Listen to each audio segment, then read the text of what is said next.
As I said, 70% of the time, people live in stress, and living in stress is living in survival. We've all been in that place where we're depressed and we're down. And what's interesting is, how do we treat that? What do we do with that? Well, what most people will do is they go take a drug. Or if people are really feeling down in life, they'll go drink some alcohol or maybe smoke a cigarette. And the definition of stress is when your brain and body are knocked out of balance, out of homeostasis. The stress response is what the body innately does to return itself back to order. But the truth is, if you look at your life and you were to write down all the emotions you experienced in the week, both good and bad, each of those emotions has tied to it a certain way of using your body. And if you keep using your body that way over and over again, you'll keep feeling that way. There's one thing that if you did every single day, no joke, it would make an extraordinary difference in whatever mental health issue you're struggling with, and that is exercise. And the reason you've got to exercise every day is because what we know about human beings is that when you physically move, your physiology changes, and that changes your brain. You've got to detach. You've got to detach from the problems or the stress that you're experiencing so that you can get that perspective of them.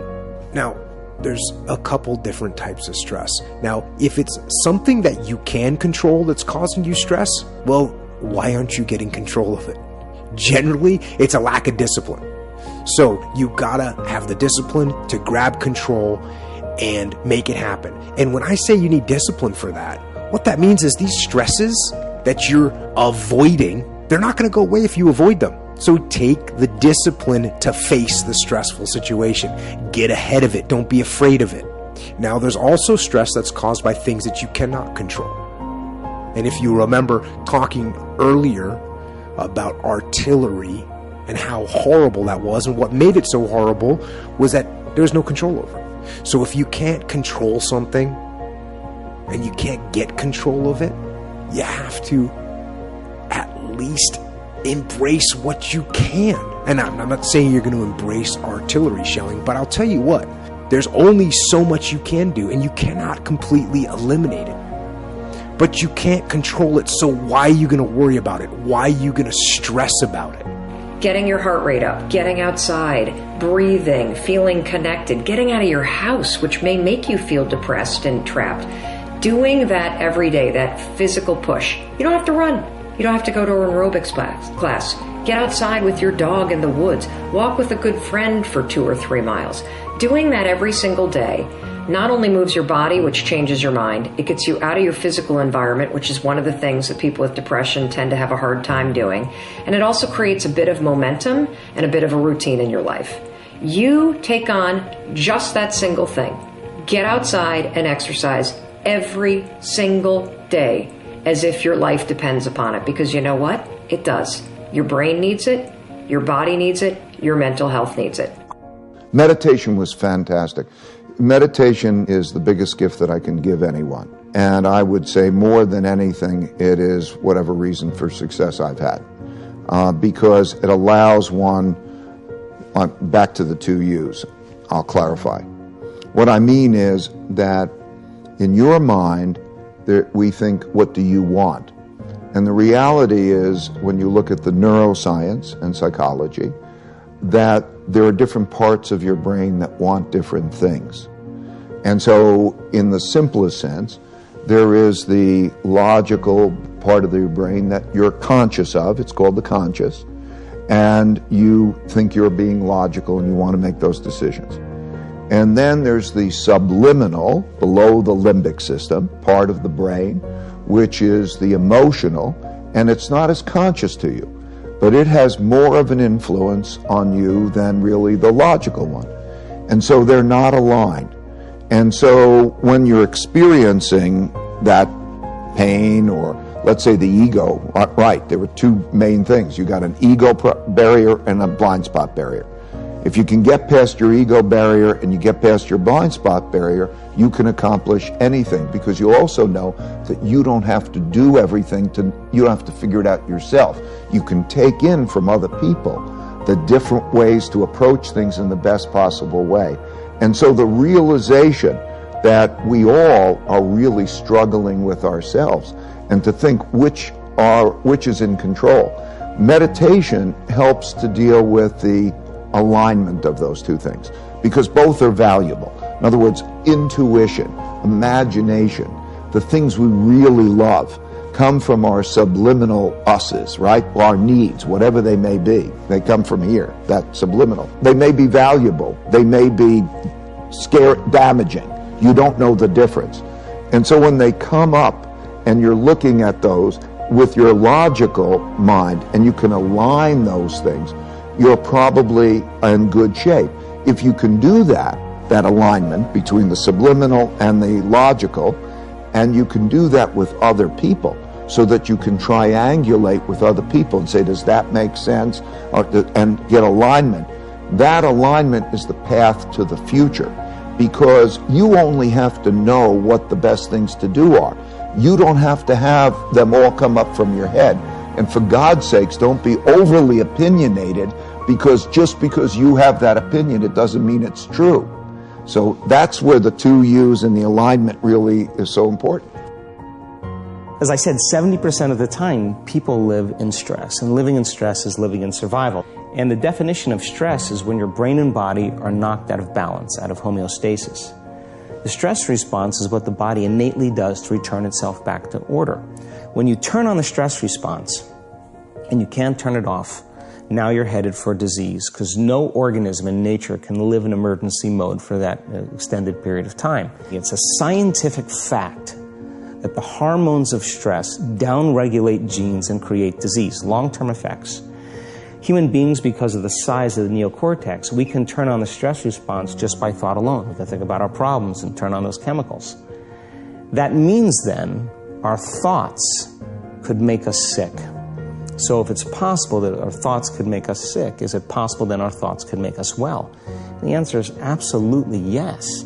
So then, what are the emotions that are connected to survival? Let's name them. Anger, aggression, hostility, hatred, competition, fear, anxiety, worry, pain, suffering, guilt, shame, unworthiness, envy, jealousy. Those are all created by the hormones of stress. And psychology calls them normal human states of consciousness. I call those altered states of consciousness.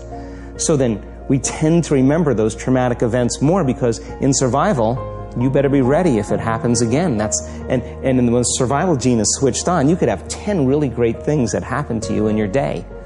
And you just have one bad thing that happens, and you cannot take your attention off that unhappy thing, because the survival gene is switched on. Many years ago, after the DNA helix was discovered by Watson and Crick, they said the blueprints of life, all diseases are created from genes.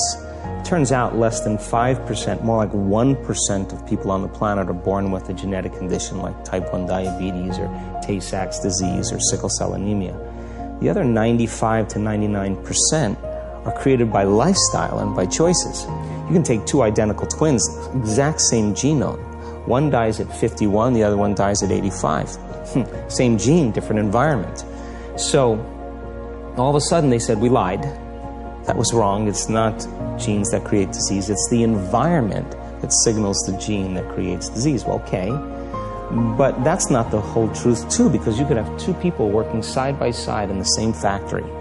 One gets cancer after being exposed to a carcinogenic for 25 years. Both working for 25 years, the other one has no cancer at all. So there must be some internal order that would cause one person to not get it while another one does. So is it possible then, if the environment signals the gene, and it does, and the end product of an experience in the environment is called an emotion, can you signal the gene ahead of the environment by embracing an elevated emotion?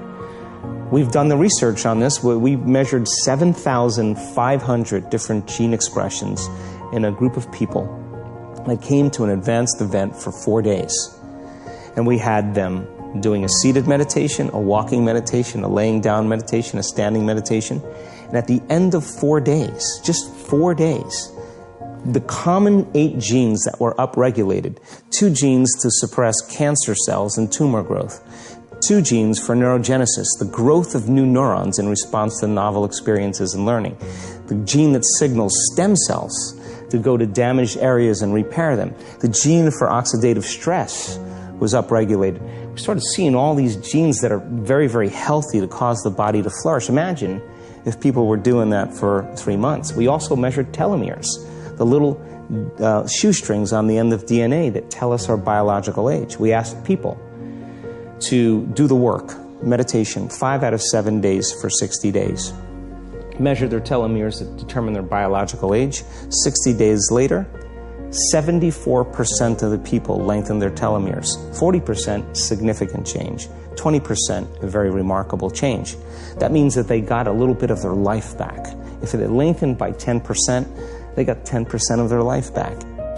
Wherever I was thinking about something else. Anxiety comes because we allow awareness to drift away from the present moment and go into the future or into the past in an uncontrolled way. So the past and the future are not bad things as long as we indulge in them or we enter them with the aim to learn from them. But if we just allow awareness to travel into the past and to the future all the time, it creates anxiety. And we do that because we're afraid. Anxiety comes out of a sense of fear where we allow awareness to go into the future. We create a situation that hasn't happened. We bring it back into the present and start living it as it has already happened. You keep repeating the process over and over and over again. You build anxiety. I'm going to get sick. I'm going to get sick. You think in the future, what if I get sick? Then what happens? Oh my God, I'm going to get sick. And then you bring back the present and you start living that. 5 minutes later, you let your awareness go into the future and you think to yourself, I'm not going to get better, I'm going to get sick. And then you bring awareness back into the present again and you start worrying about it. You keep repeating this process over and over again and you build anxiety. So the way to overcome stress and anxiety is to really control where your awareness goes. Every time your awareness goes into the future or into the past in an uncontrolled way, bring it back to the present again. And just do this exercise. Be mindful of this throughout the entire day. Don't let your awareness go into the past or into the future in an uncontrolled way.